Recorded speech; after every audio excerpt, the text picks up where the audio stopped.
สบายดีพ่อแม่พี่น้องเด้อมื้อนี้ก็พบพ่อกับช่องสะหงเส้นเก่าเส้นเคยเนาะพี่น้องเนาะมื้อนี้สิไปขุดจิหลอจิหลีดแมงจิโปงจิโปมเนาะแล้วแต่ผู้สิเอิ้นเนาะพี่น้องเนาะเอิ้นบ่คือกันเนาะไปมีเสียมอันหนึงโอเคบ่เป็นหยังผู้สิไปนำก็แล่นดูแล่นดูได้ผมเพิ่นน่ะพึกๆ มาพี่ไปดำไปฝนตกใหม่เนาะคุยจิหลอกับสีอันนั้นคุยจิหลอก็สิขึ้นใหม่มื้อนี้สิไปหาแนวกินแรงเด้อสิบ่ฮู้ว่าสิได้หรือบ่ได้นี่ก็งัวนี่ก็งัวบ่เงินถึงหน่อยบ่สบายดีปะลุงเลยเว้านำเพราะว่าสบายดีปะลุงเอาถือเอาคู่หน่อยนี่ไปห้ามอย่าพาไปงัวสิโคมเลยฮะนะมึงได้มันตั้งหูใส่แล้วนะยัง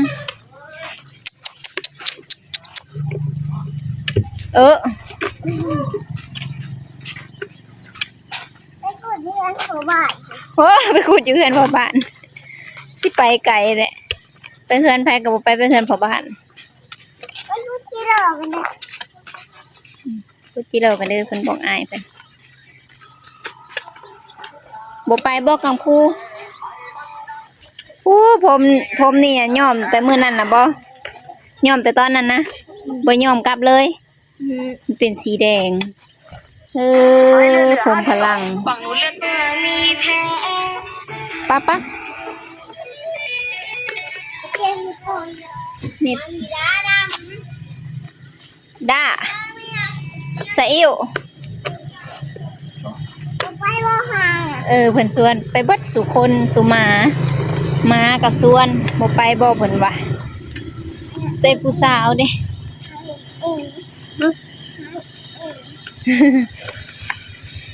ส่วนดำไปนำไปเด้อปลาลุงเด้อ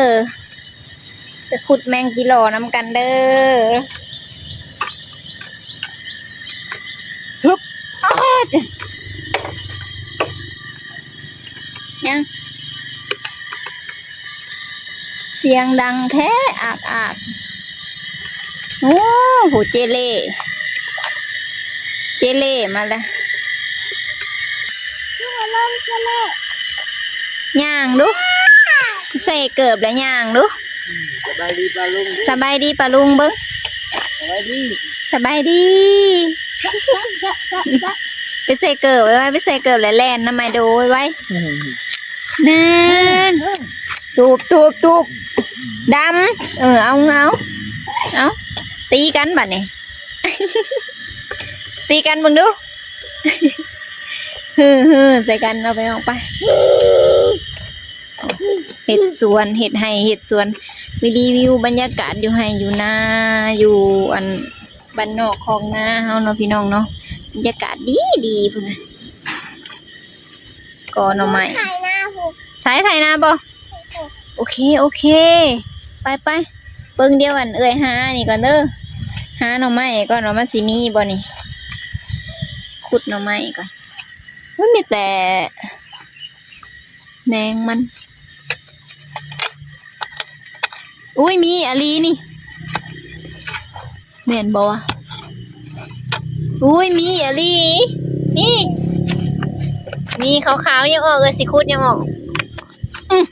หมุนนะหูบักใหญ่หูบังใหญ่ยังหูบังใหญ่ยังอันนี้นะไม่เฮ้ยป้าขาวจั่วเลยไม่เห็นบ่ปลาลุงหน่อไม้เบิ่งอย่าเอาบังนี่นะใส่ปลาลุงเบิ่ง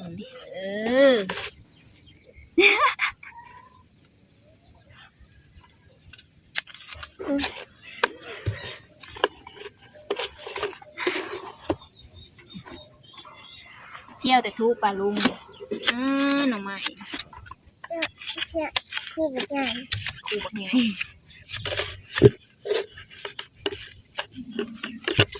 มีอีกประจักษ์มี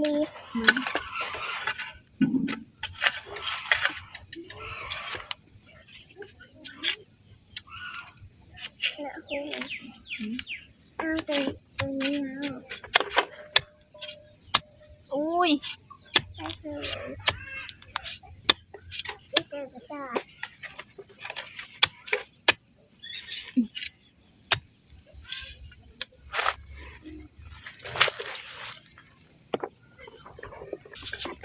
เบิ่งได้บ่ ได้ ยืงให้ปลาลุงเบิ่งยืงยืง นั่งลงแหละเอามาใส่กุนี่ดีแหละอันหนึ่งเลยเด้อปลาลุง ไปหา เดี๋ยวให้กัน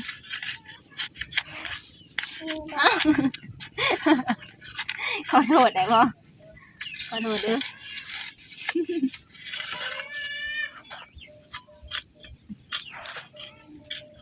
นี่นะน้อยๆมันนี่ เอา แหนงมัน เอ๋ย แหนงปกติเฮ็ดปวกออกแล้วนี่ที่นี่ก็บอก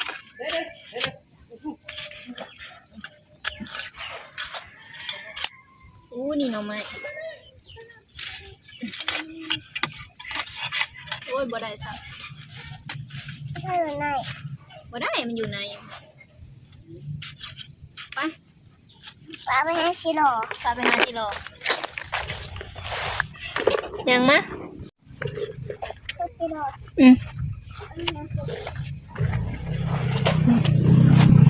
เบิ่งตัวนี้ก่อนว่ามีบ่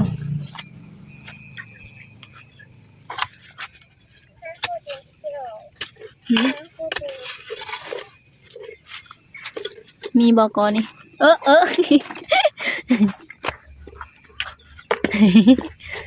่นี่ ชิโร่ หน่อไม้บ่แม่นอยู่บ่ โอเมนชับ บ่แม่นซ้ำบ่แม่นอะหยังวะแม่นเครืออะหยังจักอย่างอุ้ยนี่หน่อไม้นี่ มีสีมาเฮ้ย แม่นขี้ม้าบ่ มีสีมาหน่อย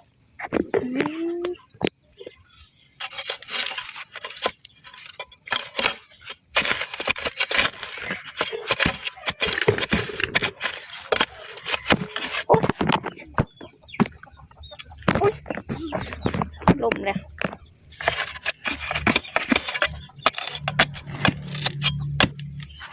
โอ้ยบ่ได้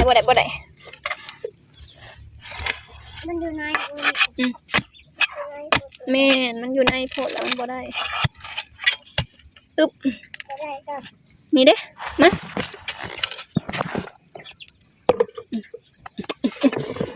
ไปหาชิโร่ จะหาจิโร่บ่โอ้ยแม่นขี้ไก่ไปใส่คุยจิโร่เด้อันนี้ก็กำลังสิขึ้นจังน้อยก็งามแล้วนี่นะนี่ผักใบอันนี้ก็นี่ได้หามบ่มีบ่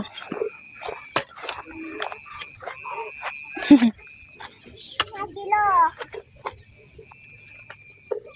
โอ้ก้อนนี้ก็เหม็นขี้งัว ชิโร่ บ่เห็นก้อนนั้นก็เหม็นขี้ไก่ก้อนนี้ก็เหม็นขี้งัวมาห้องมาแต่ไก่ผูกกระโพดมาขุดจิโร่นี่ทูดูมาทำเป็นบ่ทูเฮ็ดบ่ไอโดนนะทูตั้งแต่ยังน้อย จะซื้อหยัง ๆยังบอกซื้อก่อนลูก ทูเบิ่ง ชื่อเจเล่ สบายดีดูลูก ปล่อยลงเอาเกือบใส่แล้วปล่อยลงโอ้สิย่างแล้วได้บัดนี้เอาเฮ็ด อ้าว เฮ็ด ไดก โอ้ย หไม้ นั่นอย่าหยาดหน่อไม้ข่อยได้ข่อยสิเอาไปแกงได้ ไปหาเฮ็ดพูนเฮ็ดออกแล้ว ออกเลยให้น้องถือนะฮัมป้าให้น้องหลินเบิ่งไผได้นะ ให้ก็ได้ มันสบายแล้ว นั่นบ่บักฮัมอย่าอมเด้อถือซื่อ มันพายนะลูก เหี้ยแล้ว เก็บข้าวถือเอาถือนี่หิ้วไปหิ้ว ๆนี่นะคุยจิโร่นี่จักสิแม่นบ่แม่นนี่นะแม่นบ่ แม่น พุ่นตกใหม่เบิ่งสิขุดก่อน ไปละ มันพูมัน บ่แม่นบ่ มันก็คือ เบิ่งเอ้ยสิขุดลองเบิ่งสิขุดลองเบิ่งอุ้ยนี่หูมันนี่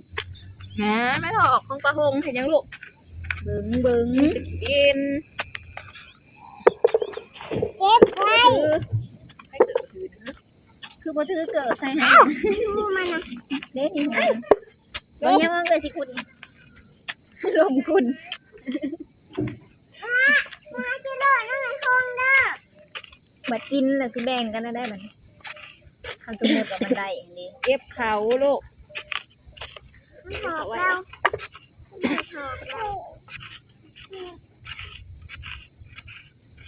เห็นแล้วพี่น้อง จะเละมาเราชิกาเซตา ไอ้น้องลิน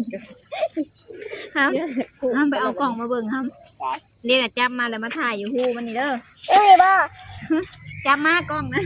โอ้ยร้านกันออกหมดเลยเก็บเขาไว้ลูก ถ่ายลงนี่ถ่ายลงนี่ ยุงกินนั่นขมับ นี่ถ่ายแล้วนี่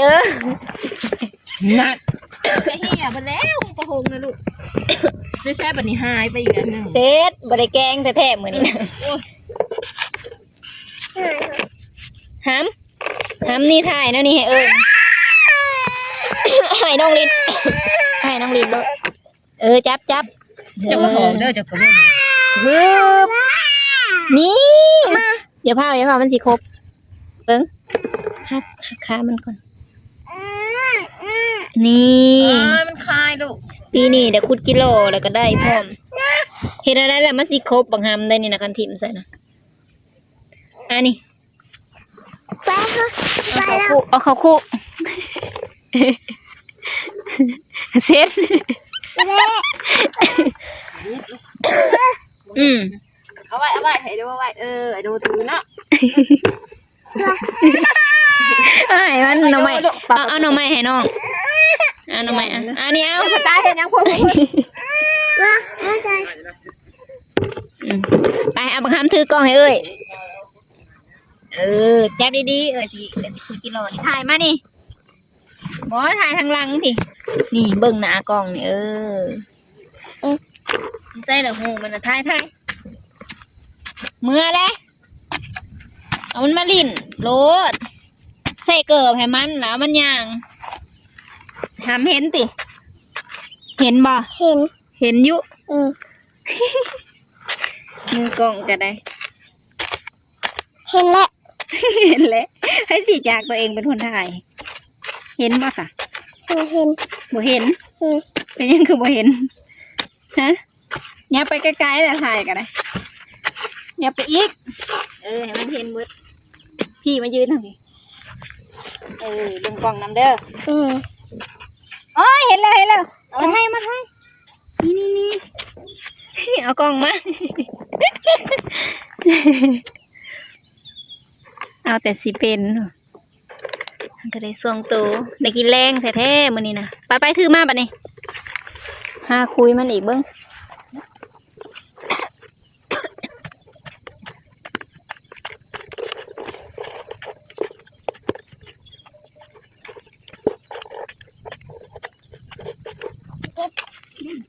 พี่มาขังนี่เอามันไม่ขุ่นเล่นเดี๋ยวพาแป๊บนึงจะมาเล่นนี่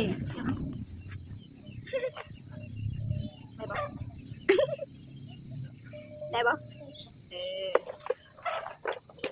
ดูตะกี้เด้อ นี่แหละมันจะได้เลย มึงไม่ได้ครบปะ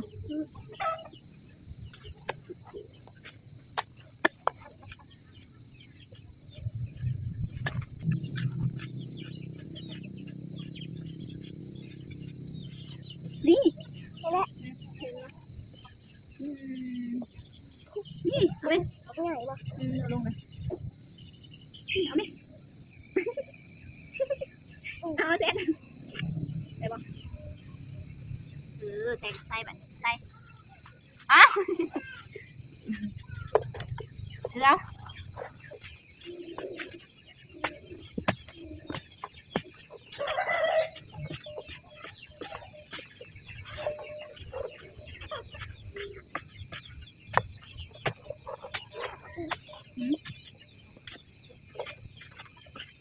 ตึกแหะ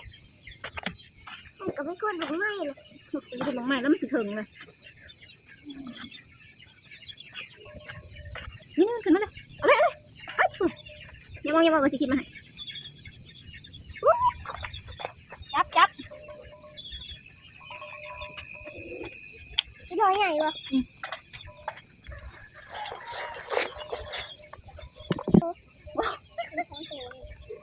อ้ยมันเหี่ยอะไรได้นี่นะ ชมพูนะ 1 2 3 1 2 3 เอาได้ครับ เบิ่งแล้วให้กิโล4โตวคือเห็นแต่3โตว เมื่อนี่ออกเสียเลยวะ มันออกเสียเลย นี่เสียทั้งตัว เออ ไม่เอาเสียตัวหนึ่งเลย กูเกิดสิได้มันเสียอะไรแล้วโลดมันโอ้ 2-3ตัวเลย ตาย ไม่ได้ หาเด้อมันเหี่ย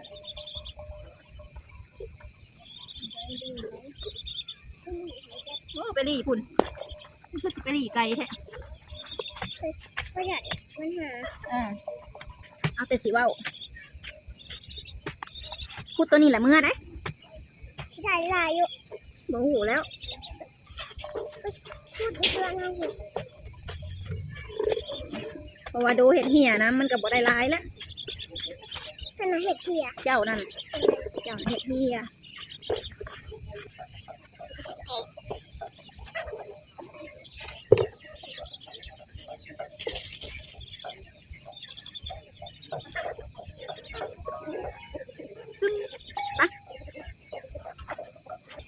เอามาให้ปลาลุงเบิ่ง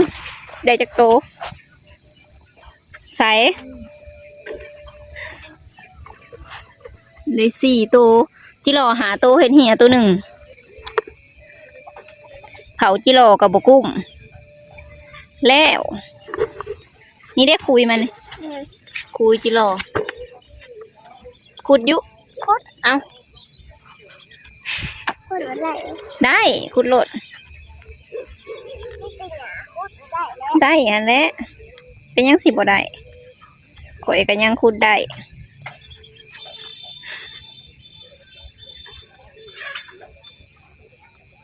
พูดอะไร ได้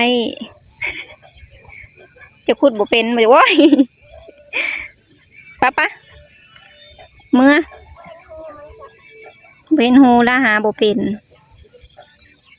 มาขุดจิหล่อหาโตได้อันขุดหาโตได้เหลือแต่4ไอโดเห็ดเหี่ยตัวหนึ่งหาก็ ไม่ บ่เห็น หน้าหูแดง เมื่อแล้วมันคำล่ะหาเบิ่งดูจิหล่อน่ะมันเต้นไปทางใด เก่งเก่งโลโหตัวนี้ ฮะ โลโหเลย บ่ปะพอกินแล้วบ่ กินเลย พอกินแล้วสิอิ่มอยู่บ่แหละ เก่ง อิ่มลาปลาลุงเบิ่งบ่โดสิเมื่อเลยเด้อปลาลุงว่าสิ อารมณ์ชิเมื่อเลยเด้อ บ่เว้าใส่กล้องพี่นะเว้า อารมณ์ชิเมื่อเลยเด้อ เอาปลาลุงสิเมื่อเลยเด้อบ่แม่น มันเขิน เว้าผิดไปแล้ว โดสิเมื่อเลยเด้อปลาลุง จังนั้นเพิ่นใหญ่นี่ก็บ่ไปนำแล้วเน้องเพิ่นไปนำแต่ต้นน้อยๆนี่แหละผู้อ้ายน่ะตะกี้นะเซาหงไปใส่กับป้ายนำซุมื้อนี่แหละแล้วโดสิเมื่อเลยเด้อปลาลุง โตชิเมื่อเลยแต่ว่าลุง บ๊ายบายสำหรับคลิปนี้ก็ขอจบไปเพียงเท่านี้โอ้ยเฮีย ใช่ ขอจบไปเพียงเท่านี้เด้อโดสิเมื่อขวดจิโลกินแล้วแม่นบ่2 นิ้วเฮ็ดแบบนี้นะเฮ็ดได้โอเคเก่งหลายบอกปลาลุงเบิ่งปลาลุงโดสิเมื่อเลยเด้อ อารมณ์ชิเมื่อเลยเด้อ ขออันจบไปเพียงส่ำนี้เด้อ เด้อเพลงเด้อ ขอจบคลิปไปเพียงส่ำนี้เด้อ ไม่นะมันเหี่ยซาจิโร่แล้วเว้ยมันเหี่ยแล้วบ่นี่นะเบิ้ง